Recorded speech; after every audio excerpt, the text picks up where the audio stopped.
said you spoke with President Xi. Have you spoken to him since the tariffs? When did you last I don't want to comment on that, but I've spoken to him many times. Yeah. From Japan? From Japan, I'm getting along very well with Japan. We're very close to a deal. Will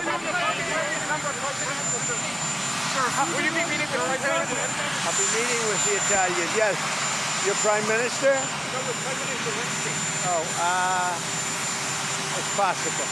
How would you as the First Lady remember Pope Francis, sir? How would you as the First Lady? Very well. Good man. He loved the world, actually, and he was just a good man. I met him twice. I thought he was a fantastic kind of a guy. Time magazine that President Xi called you. When did that happen, and what did you discuss? I'll let you know at the appropriate time. Let's see if we can make a deal. The Witkoff-Putin meeting. Any updates on the Witkoff-Putin meeting, sir? The meeting right now. What do you hope to see transpire? They're meeting with Putin right now as we speak. And we have a lot of things going on, and I think in the end we're going to end up with a lot of good deals, including tariff deals and trade deals. We're going to make our country rich, but we're going to try and get out of war so that we can save 5,000 people a week. And that's what my aim is. I want to save 5,000 young men. They happen to be mostly Ukrainian, Russian. 5,000 young Ukrainian and Russian men, and that's a big honor if I can do it. I think we're pretty close. No deadline. I just want to do it as fast as possible. What? At least 12 states have sued over your tariff plan. What do you say to those who voted for you? I think the tariff plan is doing very well. We're resetting the table. We're going to make our country very rich, very, very rich. It's already happening. Thank you very much. All right, as you heard there, the president confirmed he has indeed spoken to Xi Jinping on several occasions. Gordon Chang still with me. Gordon, China is going to exempt some U.S. goods from their 125% tariff. That includes chips. They're considering exemptions for medical supplies and energy.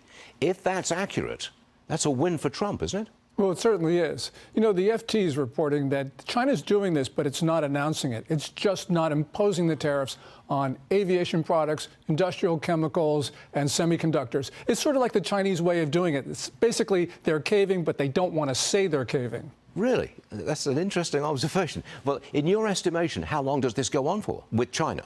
I think it can go on for a very long time because Xi Jinping has boxed himself into the corner, as I mentioned.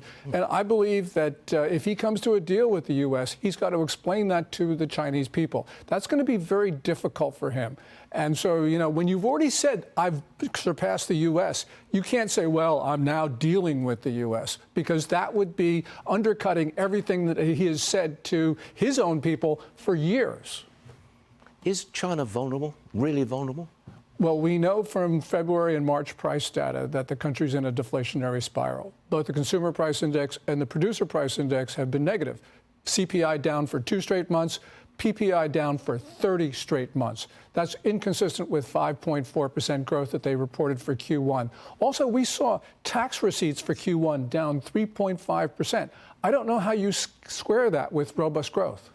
And if they cannot sell, what is it, $300 billion worth of product in America, where do they sell it? They want to sell it at home, but that would be further deflationary, wouldn't it? Yeah, well, they can't sell it at home because there's just no market demand there. You know, when you had India a couple days ago slap the 12% tariffs on steel, that was directed at China because they don't want their market flooded with Chinese steel that otherwise would have gone to the U.S. You're going to see other countries do the same thing, which really means China is going to have export problems because that's where they've been looking for growth, but they can't grow it in a world like we have today. And besides, when you add deglobalization, this is a really bad story for Beijing. You've got your handle on the story, and I'm glad you're with us to share your expertise. We appreciate it. Gordon Chang, thank you.